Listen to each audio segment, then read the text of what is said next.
Yeah, just to introduce myself, I'm Julie Pointer. I'm the Children and Young People Programme Lead at the National Development Team for Inclusion. And if you don't know about us, have a look on our website. We're a not-for-profit organisation who kind of work across the sector, I would say, to support those most excluded from society. So we have several programmes that we run, and Children and Young People is one of them. Okay, so just to give you a quick overview, what we plan on covering today, what a supported internship is, so that you've got a bit of an idea of that and how that fits with pathways to employment, and why we're focusing on it, why it's important to us and to the young people as well. We'll talk a bit about internships work and the programme that we're running, and then hopefully a bit of an opportunity for some questions and answers at the end. And welcome. So I'm going to start with a really short video because we think it sets the scene really nicely, and it doesn't really need that much introduction, to be honest with you.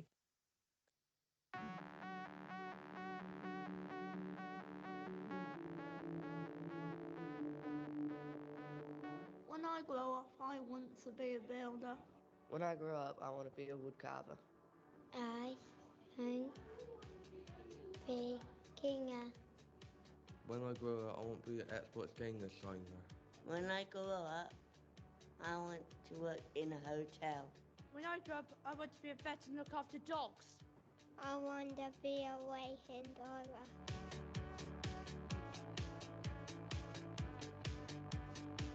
When I grow up, I want to be a digger driver. I want to be a professional shopper. When I grow up, I want to be like Anton Dare. I want to be a fashion model. When I grow up, I want to be a vet and look after horses.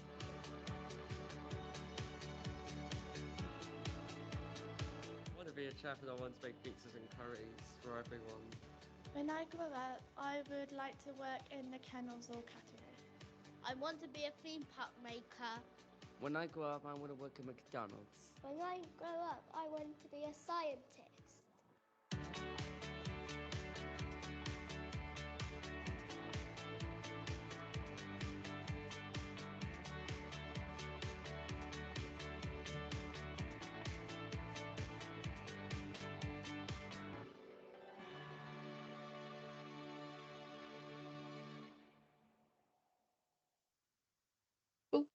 Hi.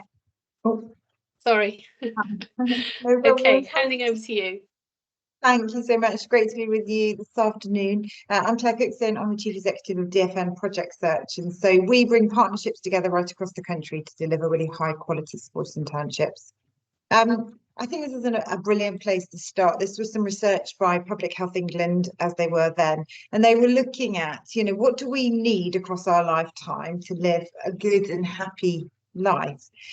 Number one, and if you could just click go for me, Julie, the first thing that they said is that what we need is a safe and secure job. Without a safe and secure job, you actually don't then go on to have great mental well-being, good physical health. And then, of course, that has a massive impact on accessing all of those qualities that lead to a good and prosperous later life. So safe and secure job is key to this. Next slide, please, Julie. But in this country right now, of people with adults with a learning disability who are known to their adult services, we only have 4.8% of that brilliant, talented population who are in paid employment. So thinking back to that piece of research in the slide before, only 4.8% of that group get to the first bit that makes for a happy, healthy and prosperous adulthood. Next slide, please. We reached out, we did some collaboration, NDTi and DFN Project Search, where we asked young adults with learning disabilities, what do you think about that statistic? Let's hear from them. In June of 2023, NDTi and DFN Project Search asked young people with additional needs to talk about their experiences and hopes on the subject of work. During these interviews, we asked you to consider how you could include somebody with additional needs, either within employment or within your workspace. Did you know that only 4.8% of people with a learning disability or autism spectrum conditions are currently in work? It's horrible. It's not very surprising. One of the first things I found out soon after I was diagnosed was like the low statistics of autistic people having employment. I think it's terrible because it sounds like it's gone down. It's shocking. Yeah. Absolutely. It's disgusting, really. These young people have got so much potential to offer the world that they're not given the opportunity. I'm quite surprised. Well, I was surprised first, but now I felt quite shocked. Because obviously, adults have a learning disability or autism doesn't mean people can't let them work. That is not right. I don't think that's right. As always, completely spot on. And we share their views on this. And in truth, our life depends on this. So the median age of death of somebody with a mild learning disability in this country right now is 62, and the median age of death of somebody with a moderate learning disability is 63. We can't find evidence that this is linked to predetermined health conditions. What we estimate is this is much more likely to relate to living in socially isolated circumstances because people do not have a job. It's about not having full access to community. It's about being lonely. We know better than this. And what we know is that really strong transition to employment can change that dramatically. Next slide, please.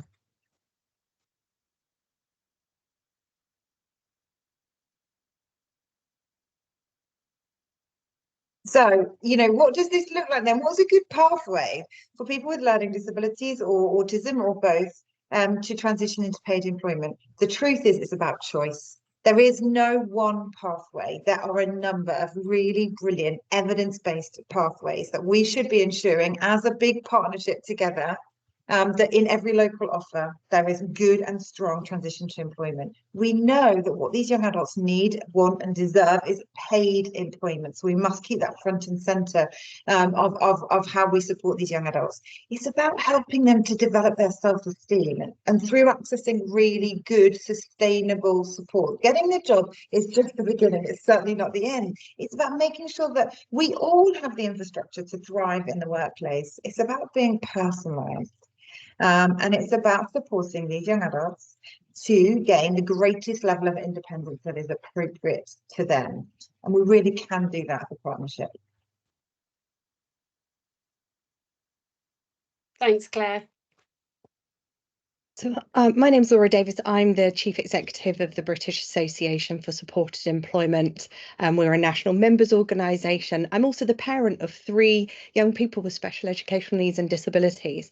And as Claire's just talked about, it is incredibly important that we think about a range of employment pathways for young people. There isn't just one route, but all of these routes are leading to the same destination, which is good quality careers. We need to start thinking about work experience, ensuring that young people have access to an employer as soon as possible, actually having those opportunities to learn what they like, what they don't, what they're good at. And the only way you can do that is by actually going out into the world of work. There is a very clear evidence base around what works, and that is based on the place, train and maintain model, which is getting people into the workplace. So you start with work experience. You then have traineeships, which unfortunately are not funded programs anymore, but we know local areas are still looking at their own style of traineeship, which is a formalised program, a little bit shorter than an apprenticeship, for example, doesn't have the same level of qualification wrapped around it, but it gives people a chance to try out what work and education at the same time can look like. You have supported internships, and we're going to talk a little bit more about that pathway for young people.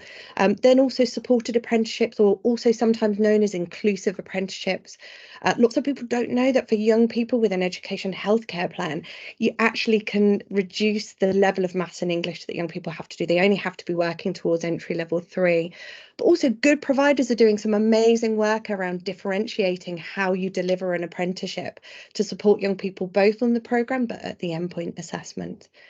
And then the supported employment model is around looking at getting people into good quality careers using the internationally recognised evidence-based model, focused on matching the right person into the right role.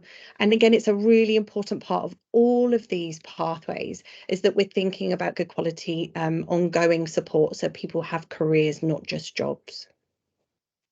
Thank you, Laura.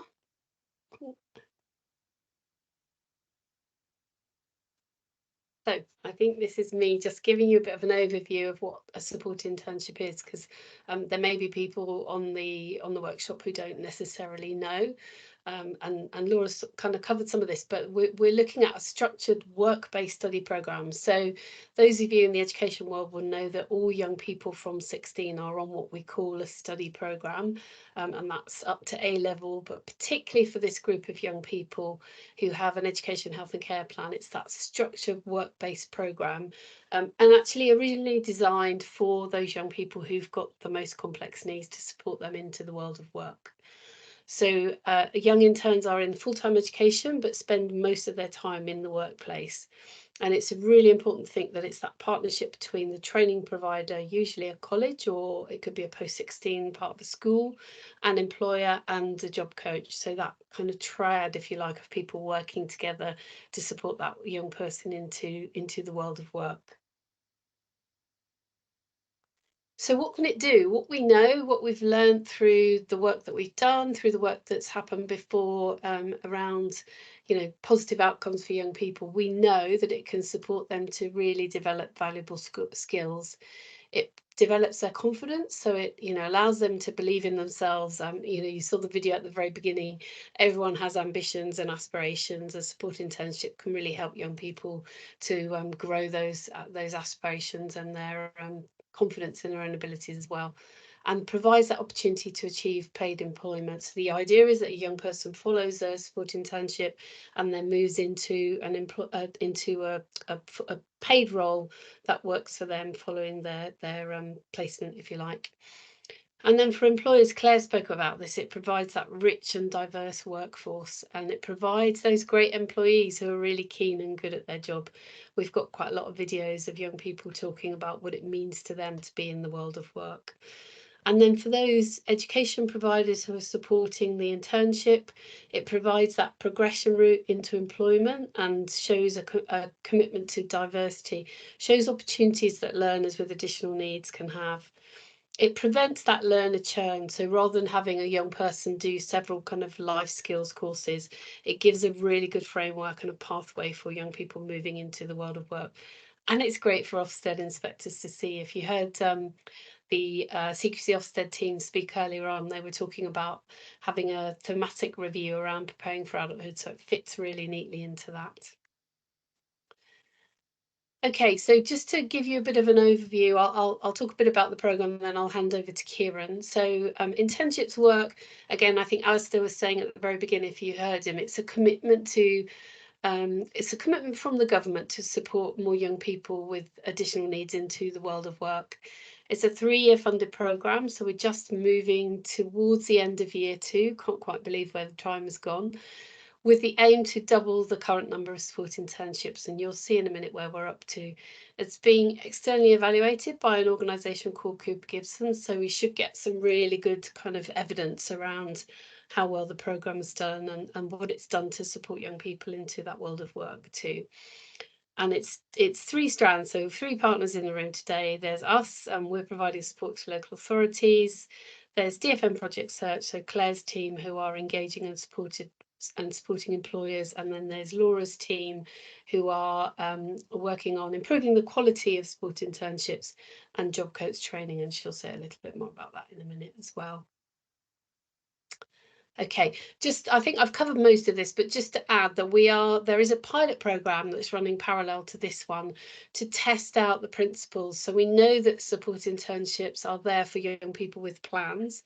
But we also know that actually the principles of support internships can be used for young people who may not have an education, health and care plan, but might have additional needs. So, for example, young care leavers, young people who may be not in education, training or employment, or young people perhaps who've got mental health challenges that might not necessarily have a plan. So that's being tested out alongside this programme as well.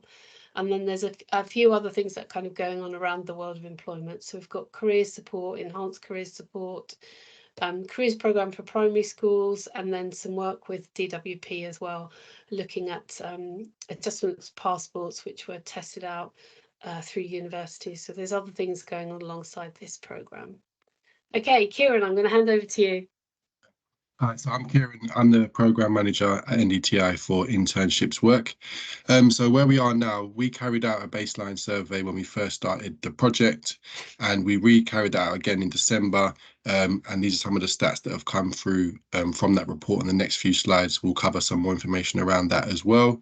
So obviously, how many young people are currently in paid employment following a supported internship last year? And also how many young people are on a supported internship this year, and that number is 3,258. And the main aim of the project is to double the number of supported internships to 4,500. Next slide, please, Julie. And we did ask the prediction for next year, which is 4,370. We're hopeful that target will increase slightly with the work that we're carrying out with local authorities across the country. And also the number of job coaches currently on report from the baseline survey is 957. These are a few highlights. I won't read them all out that come through from the Q3 report. So local authorities report to us on a quarterly basis, and these are some of the highlights of the great work that's been happening across England in the last quarter. I'll leave that for a couple of seconds before we move on. Thanks, Julie. This is a progress across the action plan. So all local authorities need to create an action plan as part of the project. Most have started the action plan. I think a lot of the reason why they've kind of ticked I've started, it's a working document and constantly changing throughout with new ideas that may come through the SEND employment forums, etc.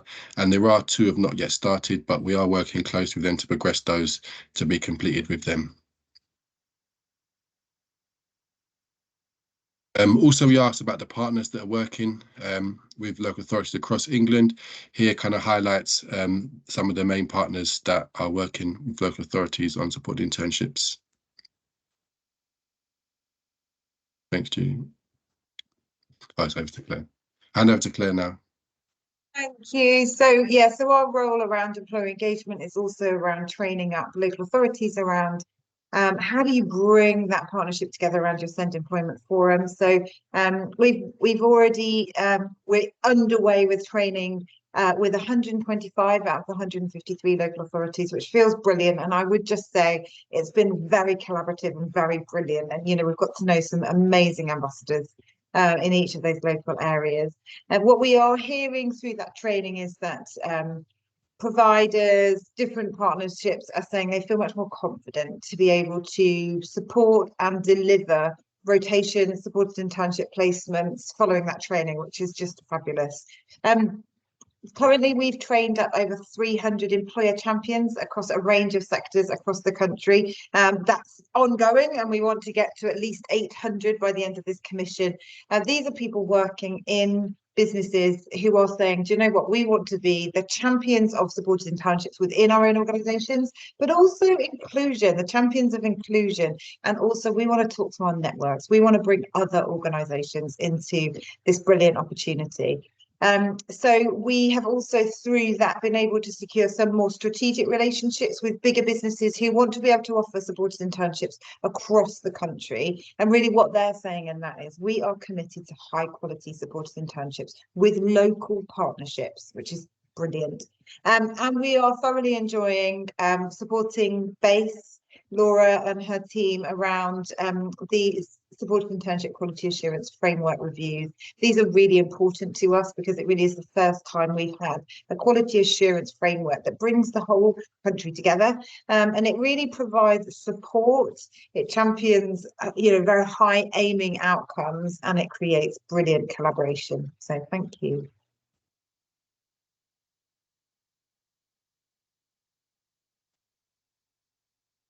Thanks, Claire, which leads us beautifully into the Supported Internship Quality Assurance Framework, or SIQWAF to its friends.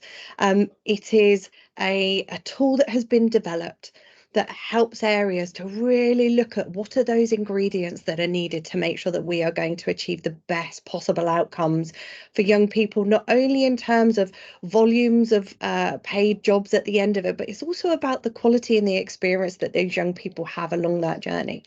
The self-assessment tool has been developed and is now available that any provider can download and use. And I promise you, it is a really simple and easy to use tool that is designed to help with an annual update. This is not about an inspection. This is about providing a clear framework that is going to help you to think about where are you now and where do you want to be and how are you actually going to put in all of the right steps to make sure that you can get there. It will help you to identify what's working well and where you need to be, but with a really wraparound support to support you along that journey. It provides really good evidence around the quality of your programs locally, and that's providing evidence to interns themselves, to families. So when people are thinking about would an internship be an opportunity for them, this provides a really good indication of what's happening at a local area.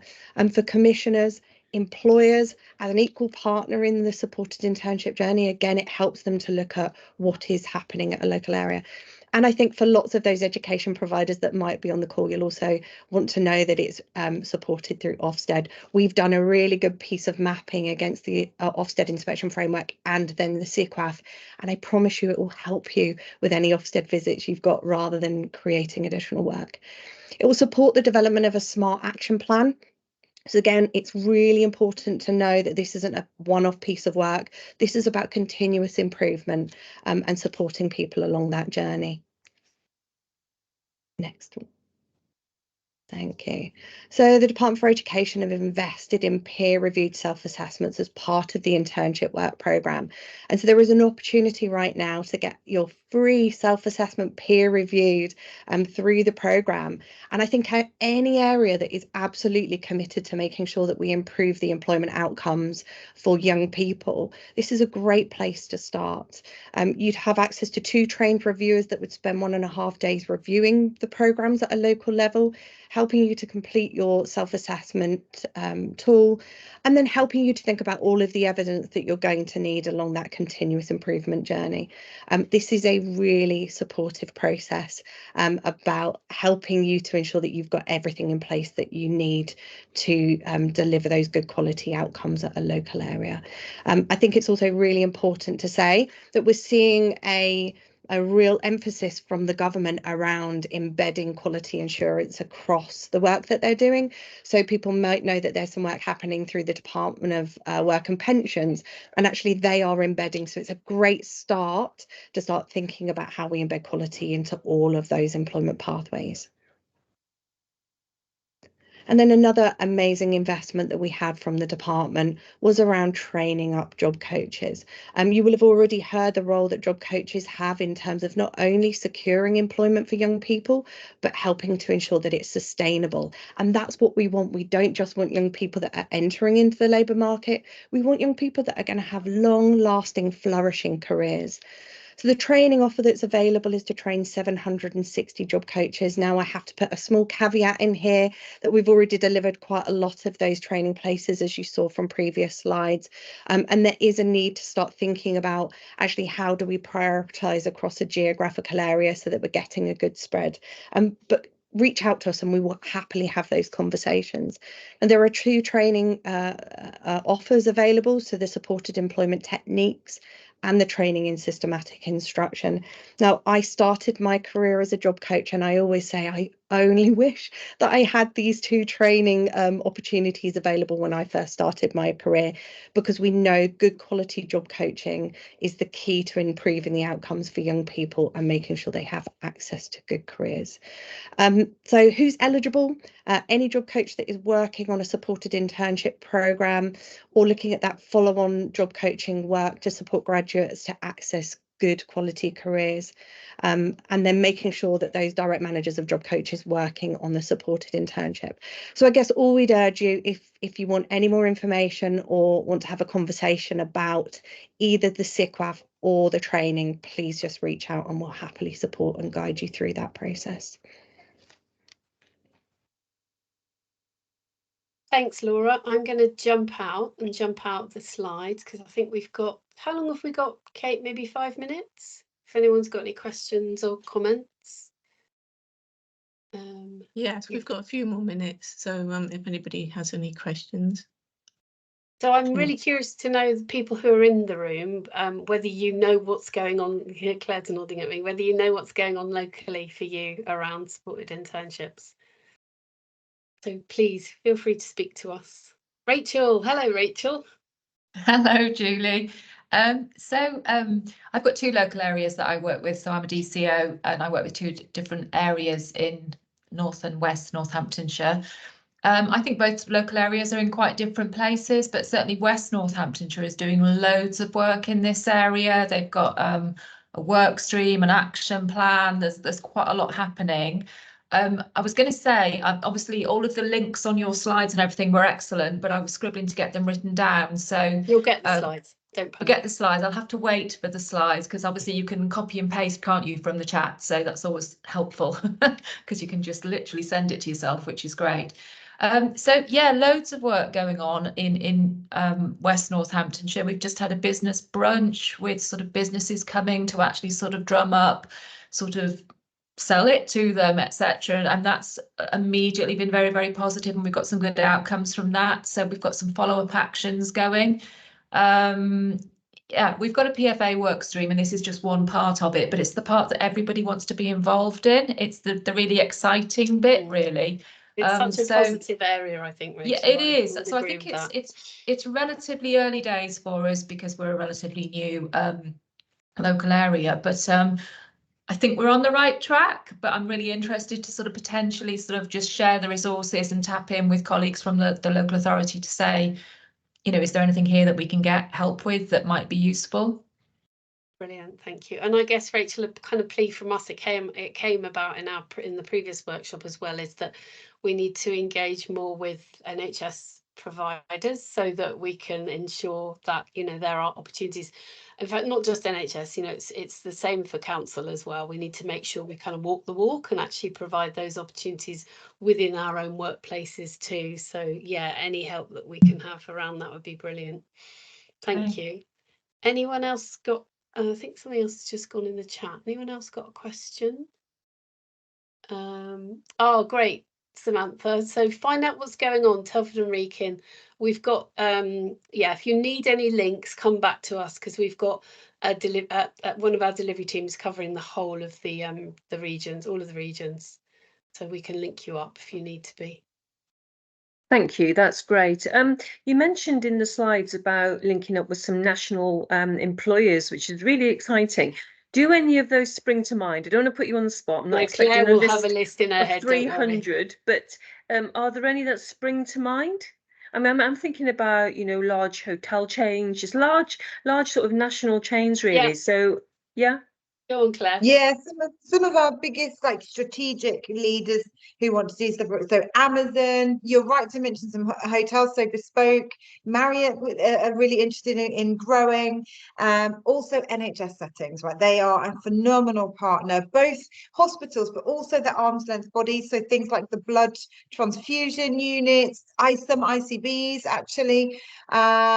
And so lots of facilities management companies as well. So it may be that in your local region, ISS, Sodexo, JLL, they might be working within the local university or within, you know, and so they're doing a brilliant job of really bringing those employers on board. So it's super positive. And what I really love is that lots of these organizations are really making us, you know, they're getting the chief exec to sign up to this, and they're holding their supply chains to account over this. So this is bigger than just even those big organizations. We're saying to them, right, commission well then. You've got big supply chains. Make sure, you know, and it's great because of course the ESG agenda is rising, and you know, social value is making its way higher up that ESG priorities, and this is one heck of a brilliant way to really diversify your workforce. And every employer that we're working with is genuinely saying this is just bringing all this talent into our organization that we didn't know about or we didn't know how to find. So yeah, there's some really big organization. Asda is another one, actually. It's dropping that pebble in the pond, isn't it? Is that kind of ripple effect? Brilliant. I'm mindful that, and I'm really sorry, I'm probably going to pronounce your name wrong. Is it Nuala? Did I get that right? Nuala, well done. Nuala. Right. Yeah, yeah. I'm impressed. Very Irish. Lovely.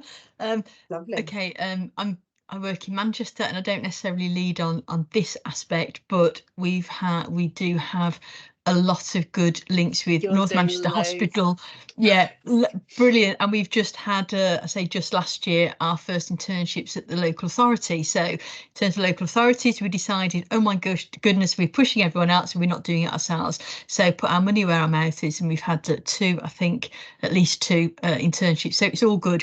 I do have a question. I'm not just going to, you know, go on with myself. No, but you can do that because we don't do that enough. So you're absolutely welcome to do that. It's that aspect of SEND that doesn't need an EHCP, and this is, you know, personal as well, because I have a family member diagnosed with autism, probably several who should need a diagnosis, but we won't go on with that, and have quite significant relationship, emotion, you know, as you would expect, I suppose, highly intelligent, but didn't get a plan. You know, obviously the hope is that eventually, you know, a career would be something, but there is a cohort there of young people who don't hit that eligibility criteria, and there is a real worry about them dropping off, getting exhausted, having burnout, you know, going from job to job to job. Are there plans? I know this is very much about that EHCP end, but are there plans for that cohort who needs something but that isn't defined in a statutory sense? Yeah, Kieran, do you want to say something about the pilot programme? So there is a pilot programme that is trialling supported internships for young people without EHCPs, and Manchester is one of the pilot sites. So Manchester will be doing something around that. It's in the early stages, so it's going to run alongside internships work and will end March 2025. We just kind of had our first kickoff meeting last month, so more should be coming out around that for Manchester, I'll say the next kind of month or two. And I would say we can also put you in contact with people it's as well. Julie Hickling, isn't it? And I kind of, I'm being a bit devil's advocate, sorry. I know that it was happening, but it is something that I'm sure across the whole, you know, across the country, there will be families who are concerned that if it's not statutory, it doesn't happen. So I just wanted to throw that in. Thanks, Kieran. Sorry, can I just add something to that as well, Julie? I think it's also really worth being aware around what's happening with universal support. So the Department of Work and Pensions have announced a new programme, universal support, which will be supporting 100,000 individuals. This will be for people who are 18 plus. The bit I am so excited about is for the first time ever, they are using the evidence-based model supported employment. It is a voluntary programme. Nobody is going to be mandated onto a programme. It's using that 5-stage end-to-end wraparound, a 12-month programme. We've never seen the Department of Work and Pensions invest in a 12-month programme for people. So we hope that there will be both the opportunity for individuals that are on education kind of based pathways that don't transition into a paid job to be picked up through universal support. And we're doing quite a lot of work with government at the moment about how do we make sure that that's that's seamless, so that people don't have to drop off one program in order to be picked up by another. But for all of those individuals that are not eligible at the moment for some of those more formalised pathways, that universal support should pick up. And Manchester again is one of those areas that is absolutely super ready to pick up universal support tomorrow. So yeah. So And we're just joining one the more thing dots, that I- Nuala. Go on, Claire. Just the final thing that we're definitely talking to and hearing more employers talking about is them employing their own embedded job coaches. And so thinking about those people that, you know, they can get into employment, but really they need some additional support to have, you know, really thriving careers, as we all do. This has been really impressive, and I think that's growing, and I think businesses are really understanding the benefits it brings to many, many employees. So yeah, again, that trying to get every bit of that loop covered. Brilliant. Thanks, Claire. I think, Kate, just from us, one of the things that we need to really make sure we do is that we build this into the work that's going on through the change programme. And Rachel, I guess, too, the work that you're doing through NHS England as well, so that we join those dots up a bit better, because I think it's really hard for us to keep our heads around what's happening. So for people out there on the ground, it's even harder. But yeah. Thank you, everyone. Thank you to all the speakers. It's been really interesting workshop. And just to remind people, there's the evaluation in the chat. But I think we've gained back a couple of minutes. Yay. Not many. So Thanks enjoy so the rest of much. your day. Thanks, everybody. Take care. Bye. Bye. Take care. All right, take care. Bye.